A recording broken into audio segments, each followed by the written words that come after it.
Hi friends, good evening.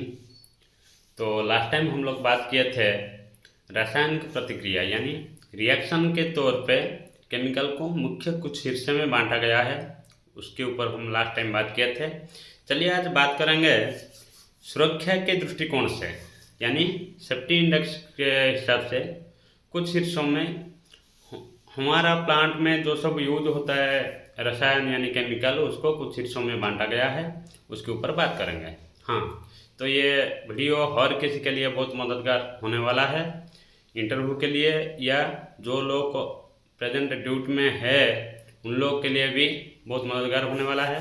जो लोग job profession में, ये प्रोफेशन में है, तो ज़रूर वीडियो को ज़्यादा से ज़्यादा शेयर कीजिए और सब्सक्राइब अगर नहीं किए चैनल को तो सब्सक्राइब कर लीजिए। चलिए शुरू करेंगे। जैसे कि केमिकल को मुख्य कुछ हिस्से में बांटा गया है, तो हाई फ्लेमेबल यानी फ्लेमेबल कह सकते हैं, उसमें से ज़्यादातर पर हाई फ्लेमेबल लिक्विड नेचर में हो सकता है, मेटालिक नेचर में हो सकता है, उसको हम ज़्यादा इंपॉर्टेंस देते हैं, बहुत ज़्यादा केयर लिया जाता है, ध्यान दिया जाता है, उसका सुरक्षा के दृष्टिकोण से उसको सही जगह में स्टोर किया जाता है। तो स्टोरेज के बारे में भी हम बात करेंगे इस चैप्टर में। तो फ्लेमेबल और हजार्ड और टॉक्सिक कॉरोजन, मुख्य रूप से हम जो केमिकल यूज करते हैं ज़्यादातर पे इंटरमीडिएट या एपीआई प्लांट में, उसको इसी 4 भाग में बांटा गया है। तो उसमें जैसे कि एग्जाम्पल के तौर पे मैंने बोलना चाहूँगा, कुछ केमिकल होता है उसमें दोनों नेचर पाया जाता है। जैसे कि THF एक सॉल्वेंट है, टेट्राहाइड्रोफ्यूरॉनमोल, जिसमें हाई फ्लेमेबल नेचर भी होता है और हजार्ड नेचर भी होता है। यानी हजार्ड नेचर उसको बोला जाएगा जो प्रेशर बिल्डअप करके ब्लास्ट करने का क्षमता रख रहा होगा, यानी जो अपने आप में प्रेशर बिल्डअप हो रहा होगा। जैसे कि टेम्परेचर बढ़ने पर या ज़्यादा हलचल होने पर वो अपने आप प्रेशर बिल्डअप कर ले रहा होगा। प्रेशर बिल्डअप करने के वास्ते ब्लास्ट होने का चांसेस बढ़ जाता है। और फ्लेमेबल उसको बोला जाएगा जो छोटे से छोटे चिंगारी, यानी हमारा आंख को न दिखने वाला हल्का सा चिंगारी फ्रिक्वेंसी को भी कैच करके आग लग सकता है। तो जैसे THF हो गया, इसमें डबल नेचर होता है, यानी 2 नेचर इसमें पाया जाता है। ये फ्लेमेबल भी है और हजार्ड नेचर यानी प्रेशर बिल्डअप करने का क्षमता भी रखता है। तो जैसे कि THF डिस्टिल एंडिंग के वक्त उसमें एक पैरासल्फाइड ऐसा कुछ फॉर्म हो जाता है, जिसकी वजह से उसमें और ब्लास्ट होने का क्षमता और बढ़ जाता है। तो ऐसे ही बहुत सारी चीज़ है। जैसे कि टॉक्सिक पे ये चीज़ आता है, ज़्यादातर पे जो एसिड चीज़, क्लोराइड चीज़, ये सब टॉक्सिक में आ जाता है, जो स्किन के ऊपर गिरने पर स्किन को जला देता है। कॉरोजन ज़्यादातर पे बेस नेचर चीज़ जो है, सोडियम हाइड्रोक्साइड फ्लेक्स बोल सकते हैं, पोटेशियम हाइड्रोक्साइड फ्लेक्स बोल सकते हैं, ये सब जैसे कॉरोजन नेचर में आ जाता है। ये स्किन को बिल्कुल पिघला देता है, डिजॉल्व कर देता है। यानी कहीं भी स्किन पे ये ज़्यादा देर अगर लगे रहे, हम उसको प्रॉपरली क्लीन नहीं किए, तो फिर ये स्किन को पूरा पिघला के यानी घोल के ख़त्म कर देता है। तो इसीलिए इसको सेफ्टी के हिसाब से यानी सुरक्षा के दृष्टिकोण से इसको हम बहुत अहमता देते हैं, यानी उसको बहुत सिंसियरली केयरफुली स्टोरेज करते हैं। स्टोरेज करना भी चाहिए। जैसे कि सॉल्वेंट अगर हम देखें तो सॉल्वेंट को बड़े बड़े टैंक में स्टोरेज किया जाता है, चाहे वो रिकवरी हो या फ्रेश हो। ज़्यादातर पे ग्राउंड टैंक को ज़्यादा सुरक्षा वाली स्टोरेज एरिया माना जाता है। ये तो पहली चीज़, जो मैन्युफैक्चरिंग प्लांट है, मैन्युफैक्चरिंग ब्लॉक है, उससे दूर में होना चाहिए, कुछ दूर में सॉल्वेंट स्टोरेज एरिया होना चाहिए।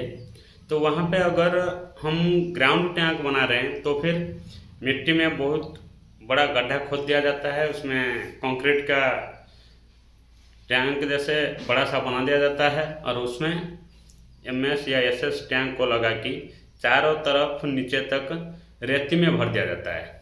ऊपर बिल्कुल हल्का सा रेती आता है, बाकी पूरा रेती में भर दिया जाता है कि स्टेबल रहे, टैंक स्टेबल रहे। उसमें रिसीविंग पॉइंट दिया जाता है जिसमें NRV होता है, रिसीविंग लाइन में NRV होता है, वाल होता है। उसमें से हम टैंक में इन यानी भर देते हैं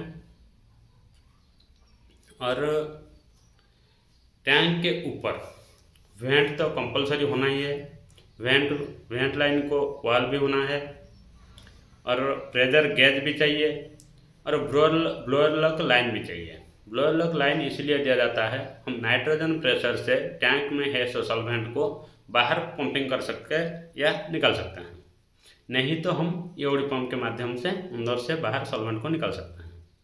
तो मैनुअल एक होता है जो मैनुअल खोल के जब ख़त्म हो जाएगा, क्लीन करने का ज़रूरत होगा, तब मैनुअल खोल के इसको क्लीन किया जाता है, ड्राई किया जाता है। यानी जो ग्राउंड टैंक है इसमें इतना सारा चीज़ होना चाहिए। अगर ग्राउंड टैंक नहीं है तो फिर छांव जगह होना चाहिए, जैसे कि स्लैब डाल सकते हैं, सीट डाल सकते हैं। और स्टोरेज एरिया जो ग्राउंड में किया जाता है उसके ऊपर भी सीट डाला जाता है, यानी डायरेक्ट धूप वो एरिया को नहीं गिरना चाहिए, यानी ज़्यादा हीट नहीं होना चाहिए, बल्कि बारिश से भी बचाने के लिए। तो हम अगर ऊपर टैंक में स्टोरेज कर रहे हैं, ग्राउंड नहीं कर रहे हैं हम टैंक को, तो फिर सीट भी डाल सकते हैं, नहीं तो स्लैब भी डाल सकते हैं। हाँ, प्रॉपरली ये ध्यान रखना चाहिए, चाहे ग्राउंड टैंक हो या ऊपर हम टैंक रख के उसके ऊपर सीट डाल के हम उसको सुरक्षा दे रहे हैं, तो फिर उसको कलर कोडिंग और आइडेंटिफाई जो बोर्ड होता है वो बिल्कुल क्लियरिटी होना चाहिए, हर टैंक को होना चाहिए। आइडेंटिफाई बोर्ड अगर सही नहीं है या कलर कोडिंग प्रॉपरली नहीं है तो फिर कंटामिनेशन यानी एक दूसरे में मिल जाने का चांसेस बढ़ जाता है।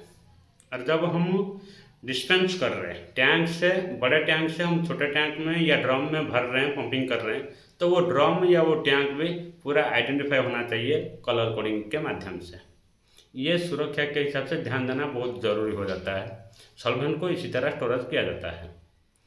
इसके सिवा हम कुछ रॉ मटेरियल होता है, जैसे कि रॉ मटेरियल तो ऐसे ही स्टोरेज एरिया जो है वो कूल, ड्राई और कूल का मतलब यह है कि नॉर्मल टेम्परेचर कम से कम मेंटेन होना चाहिए और ड्राई प्लेस होना चाहिए और वाटर कंटेंट यानी मॉइस्चर कंटेंट ज़्यादा वहाँ पे टच नहीं होना चाहिए, उस जगह में हम रॉ मटेरियल स्टोरेज करते हैं। उसमें भी कुछ मटेरियल ऐसे होता है जिसके लिए प्रेशरली हम सुरक्षा देते हैं, प्रेशरली उसके लिए रूम या चैम्बर अलग से बनाते हैं। जैसे कि एग्जाम्पल के तौर पे सोडियम मेटल, सोडियम हाइड्रेट, ऐसे जो रॉ मटेरियल है ये एनवायरनमेंट में अगर नमी का मात्रा ज़्यादा है, वो एनवायरनमेंट का हवा छूने पर ऐसा मटेरियल फायर होने का चांसेस बहुत बढ़ जाता है।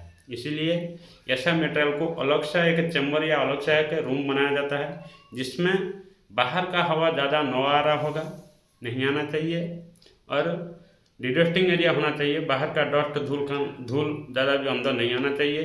और हमेशा ये ज़्यादातर पे जैसे कि पैराफिनाइल ऑयल में डिप होकर रहता है, तो वो सब ज़्यादा वो रूम को खुला नहीं रखा जाता और वो रूम नॉर्मल टेम्परेचर से कम या नॉर्मल टेम्परेचर में मेंटेन होना चाहिए और धूप नहीं गिरना चाहिए, तो वो सब सेपरेटली रूम बना के रखा जाता है। और सोडियम हाइपोक्लोराइट लिक्विड फॉर्म में होता है, मगर ये नॉर्मल टेम्परेचर में भी प्रेशर बिल्डअप हो जाता है ड्रम के अंदर, तो इसको हम हमेशा कूल स्टोर एरिया में स्टोरेज करते हैं और ढक्कन खुला नहीं रखा जाता है, कूल स्टोरेज एरिया में स्टोरेज किया जाता है। वैसा ही कुछ मटेरियल है, हाइड्रोस्कोपिक नेचर होता है सॉल्ट के जैसा, उसमें अगर बाहर का हवा टच हो रहा है तो फिर वो हल्लू डिस्टर्ब होना यानी लिक्विड फॉर्म में बदलना शुरू हो जाता है। तो इसलिए वैसा मटेरियल को हम नाइट्रोजन एनवायरनमेंट में यानी कोई कवर में रखकर उसमें नाइट्रोजन लगा के सील कर दिया जाता है और डब्बा में भर के डब्बा को सील करके रखा जाता है, चाहे रूम सेपरेट हो या फिर एक ही रूम में उसको कलर कोडिंग करके एक अलग जगह में रखा जाए, मगर उसको नाइट्रोजन एनवायरनमेंट में यानी वो मटेरियल के ऊपर नाइट्रोजन ब्लैंकेट बना के रखा जाता है। उसमें ऑक्सीजन हाइड्रोजन जैसा एयर टच हुए तो वो फिर पिघलना शुरू हो जाता है, मटेरियल हल्लू डिस्टर्ब होना शुरू हो जाता है, डिकम्पोज हो जाता है। तो इसलिए मटेरियल को यूज़ करना जितना ज़रूरी है और जितना सिंसियरिटी होना चाहिए यूज़ करने के लिए, उसको स्टोरेज करने के लिए भी उतना सिंसियर हमारे को होना है, उतना स्टोरेज प्लेस को नीटली मेंटेन करना भी ज़रूरी है। तो ये बिल्कुल कभी भी ध्यान रखिए और हर मटेरियल का नेचर ऑब्जर्व कीजिए, नहीं तो ये हमारे लिए, हमारे प्लांट के लिए बहुत हानिकारक साबित होगा, जो पहले तो हम वर्क करने वाला का जान चला जाएगा। तो इसलिए मेरी रिक्वेस्ट है हर किसी को हर मटेरियल का नेचर कम से कम कुछ हद तक ऑब्जर्व करें और उसको सही से यूज करें। जैसे कि फ्लेमेबल लिक्विड जो होता है, फ्लेमेबल लिक्विड चाहे मेटालिक जो भी होता है, उसकी आजू बाजू में कहीं भी स्पार्क नेचर चीज नहीं रहना, यानी ज़्यादा घिस्से हो जैसा, या रनिंग सेंटर पे से घूम रहे हैं उसका पास हम लिक्विड ओपन करके कुछ भी वर्क कर रहे हैं, सॉल्वेंट ओपन करके कुछ भी वर्क कर रहे हैं, या टेम्परेचर तापमात्रा उसके आजू बाजू में कहीं भी बढ़ना नहीं चाहिए, क्योंकि ये सब हल्का सा फ्रीक्वेंसी मिलने पर आग लग जाता है। तो जैसे कि एग्जांपल टोलिन आप ले सकते हैं, THF ले सकते हैं, पेट्रोलियम ईथर ले सकते हैं, ये सब बहुत जल्दी आग को पकड़ लेगा और पूरा प्लांट चला जाएगा आग फैलने के वास्ते। इसलिए जो फ्लेमेबल चीज़ है इसके पास जो अर्थिंग होना बहुत ज़रूरी है और स्टैटिकल शिफ्टिंग का बहुत ध्यान रखना चाहिए, और इसको हमेशा वर्किंग प्लेस से दूर में रखना चाहिए। तो आई होप सब लोग अच्छे से समझ गए होंगे।